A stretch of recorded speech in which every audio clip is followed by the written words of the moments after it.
Hola, queridos amigos suscriptores, información muy importante. Le mostraremos un en directo de la directora Rushinsky Urrego. Ojo, muy importante, no olviden suscribirse y verse todo el video. Informa Prosperidad Social, canales oficiales y programas sociales en Colombia.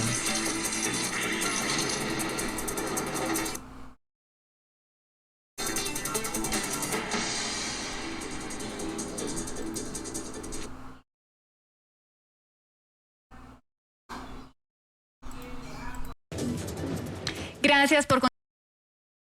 continuar con nosotros aquí en La Otra Cara de la Moneda, como se los había ya manifestado, contado al inicio de nuestra emisión, y además antes de irnos a la pausa, es momento de conversar con Cielo Rusín, que ella es directora de Prosperidad Social. Bienvenida, directora Cielo, gracias por acompañarnos, por estar aquí ya en otra condición muy diferente, sentada en esta mesa, ya no como analista, sino como directora de una entidad del Gobierno Nacional. A ti muchas gracias por la invitación y un especial saludo a toda la audiencia de La Otra Cara de la Moneda.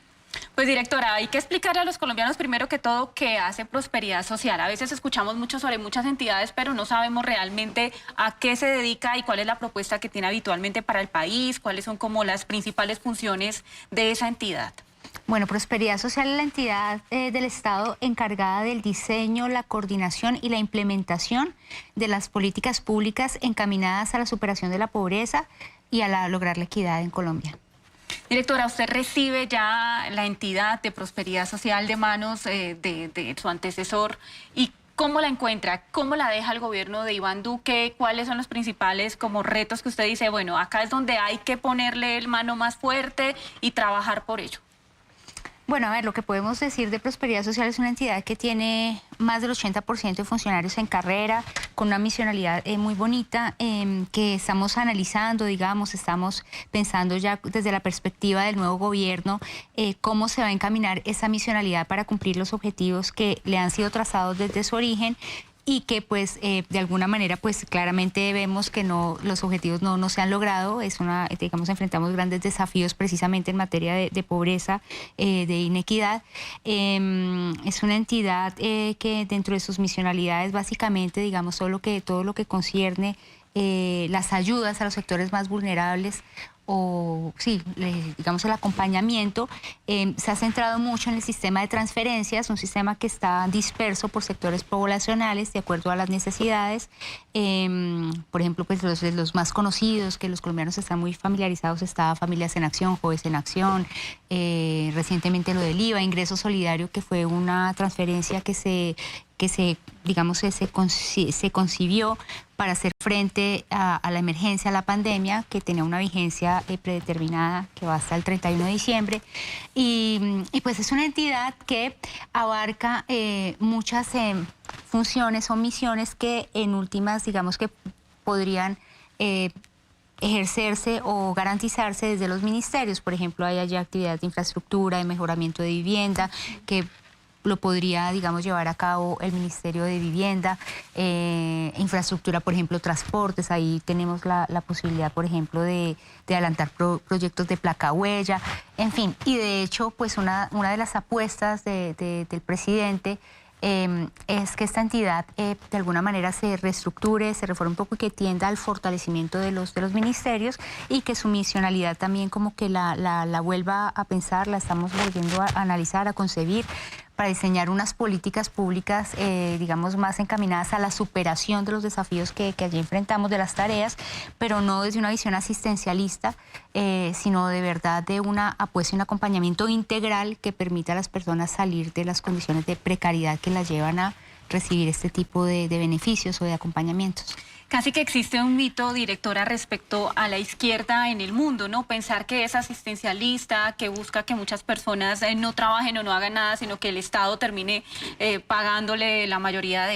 pues digamos, de acceso a diferentes servicios y entre otros, ¿no? Es decir, que termine siendo un Estado que subsidie y subsidie y subsidie. Respecto a los subsidios que tiene actualmente, por ejemplo, Prosperidad Social, ¿que han pensado mantenerlos, agregar otros, quitar algunos? Sí, pues digamos los que ya existen y los que no, pues aparte del ingreso solidario que como lo decía fue una transferencia que fue pensada para el marco de la pandemia con un presupuesto predeterminado que vence el 31 de diciembre. Los otros en principio se mantienen porque claramente no es de un día para otro que podemos volver a concebir un sistema viable en materia de, digamos, como de transferencias o de acompañamiento para los sectores más vulnerables de la sociedad. Sin embargo, pues hay unas, digamos, la realidad de Colombia en este momento pues nos enfrenta al problema que estamos viviendo en torno al hambre, por ejemplo, que eso no da espera, es como cuando hablamos de hambre estamos hablando del grado extremo de precariedad y de vulnerabilidad, y para eso pues estamos pensando en que necesariamente hay que idear un plan de choque para llegar a esas familias que están padeciendo pues esta situación de extrema precariedad, pues digamos que sabemos que es inadmisible que sigan después de tantos años, digamos, de implementación de programas, después de que ha habido intervenciones, por ejemplo, por parte de la Corte Constitucional declarando el estado de cosas inconstitucional hace más de 7 años, por ejemplo, en el caso de La Guajira, y que siguen muriendo niños de hambre. Al contrario, la situación tiende a precarizarse cada vez más para mayores sectores de la población. Entonces, pues la idea precisamente es, estamos en ese rediseño, en esa articulación, diferentes entidades que nos hemos puesto a la tarea de idear ese plan de choque que necesariamente pues busca generar un impacto para pues, esos sectores que se están viendo tan afectados en el contexto además post-pandemia. Pues todas las consecuencias económicas que existieron allí y pues sectores que precisamente no reciben ningún tipo de beneficios. Entonces eso por un lado, entonces la apuesta a hambre cero es el principal desafío. Por otra parte, otro proyecto de los que ha mencionado el presidente Gustavo Petro, en los últimos días, digamos, es esta apuesta de Jóvenes en Paz, un programa que se había ideado y que se había puesto en marcha en la Bogotá Humana, que en ese momento abarcaba 10.000 jóvenes y que ahora pretende pues darle una trascendencia a nivel nacional, abarcar un total de unos 100.000 jóvenes, y eso que busca llegar a aquellos jóvenes que por su situación de extrema vulnerabilidad son fácilmente instrumentalizables por grupos al margen de la ley y que pueden decaer en condiciones, digamos, sí, que pueden ser utilizados, digamos, o caer en la delincuencia precisamente por absoluto estado de precariedad. Entonces se está pensando, por ejemplo, este programa, pero todo eso es dentro de una apuesta integral. No queremos limitarnos a ser dependiente al beneficiario de un beneficio, digamos, sin darle una puerta de salida. Digamos que esas ayudas que vengan de parte del Estado tienen que pensarse para dignificar al beneficiario, no para volverlo un esclavo de esa ayuda, y para permitirle y darle instrumentos y opciones que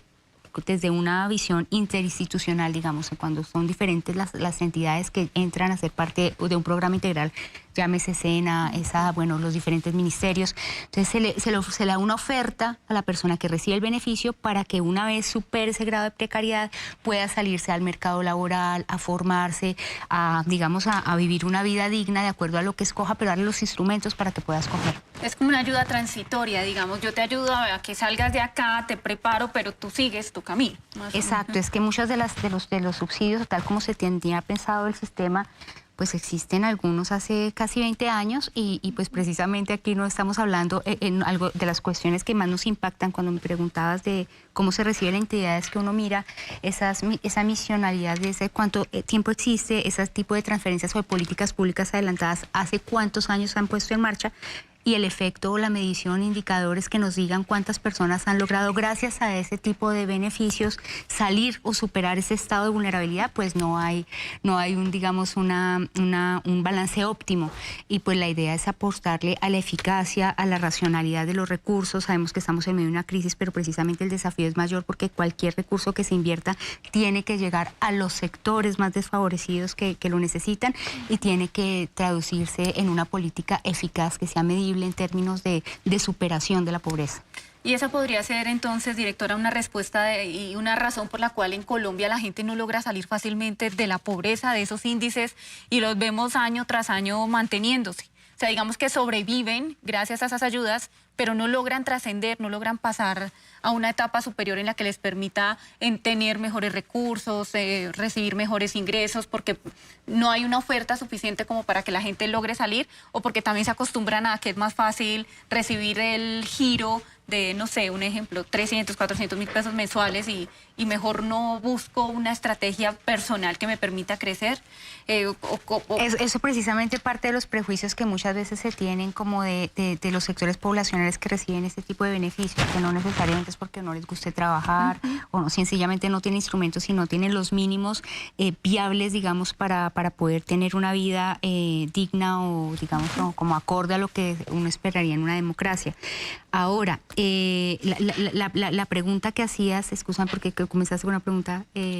Sí, primero que de pronto no tienen oferta suficiente. Bueno, ahí quería decir, yo creo que hay algo que es importante, es que muchas de esas políticas públicas, esas transferencias condicionadas, no condicionadas que se han dispuesto, son simbólicas. En el caso, por ejemplo, del adulto mayor, yo creo que nadie puede pensar que hay una persona que pueda sobrevivir con 80.000 pesos mensuales. Sí, claramente se trata de un recurso que es simbólico y que no puede traducirse en alguna manera. ¿Cómo puede uno pretender que eso va a favorecer, exacto, ni siquiera es un pañito de agua tibia, ni no siquiera, alcanza. ni una curita. Entonces, por ejemplo, en el caso de adulto mayor, el presidente hablaba, él apunta a un ideal en el que un adulto mayor, o sea, ojalá se lograra una renta básica universal para digamos, para todos los sectores que están en condición de precariedad. Pero en el caso de los adultos mayores, él decía un ingreso de 500.000 pesos, es un ingreso ya más razonable en el sentido del costo de la vida y con el que pues claramente ya sería algo más racional en el sentido de que sirva para algo, como medio de subsistencia temporal o de asistencia para tener los mínimos que debe garantizar el Estado, digamos, los mínimos de supervivencia. Otro tipo de ingresos, digamos, es estudiar y todo eso es lo que estamos analizando.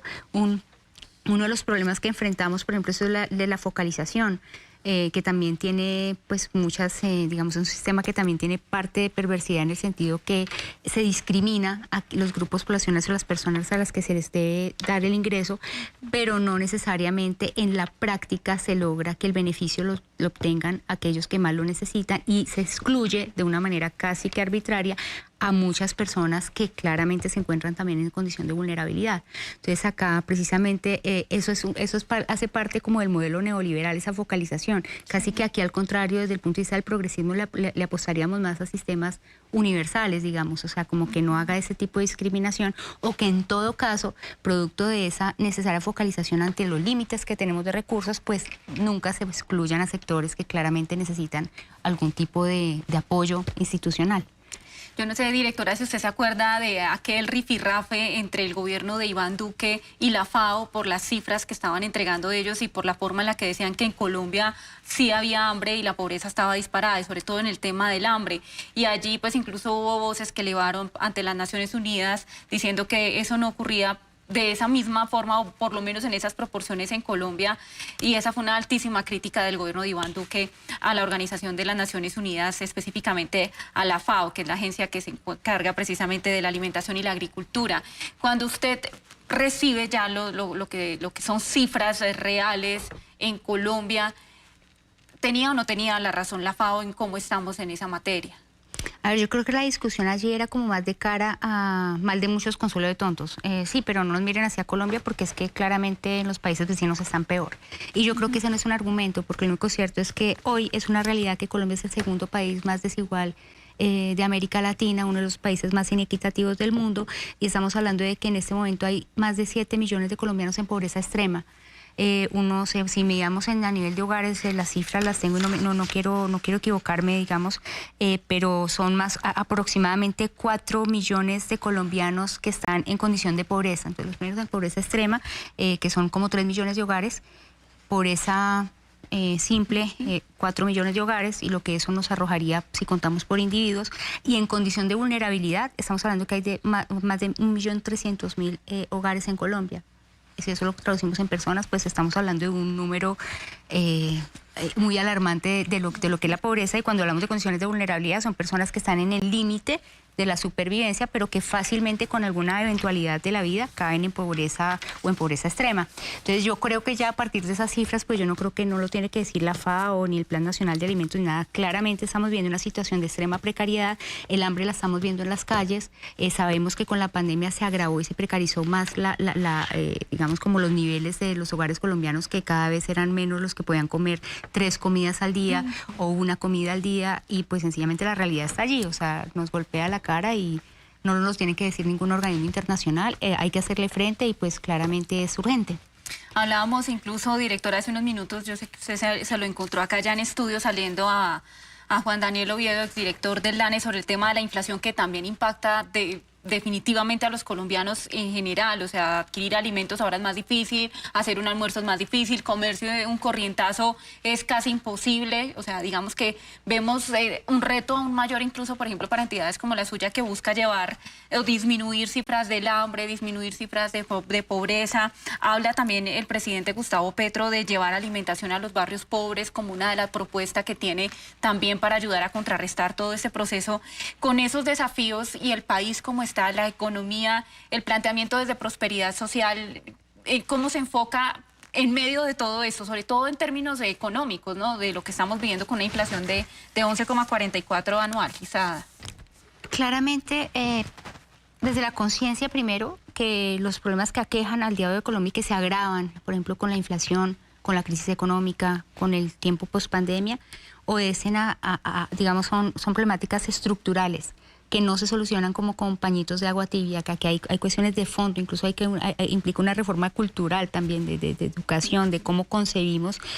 también como el país que tenemos, los beneficios que tenemos, los privilegios que tenemos, cómo vamos a lidiar con esa inequidad que ya no es sostenible, que además se traduce en otros factores que no hacen viable la vida tampoco para aquellos que no están en ese grado de precariedad.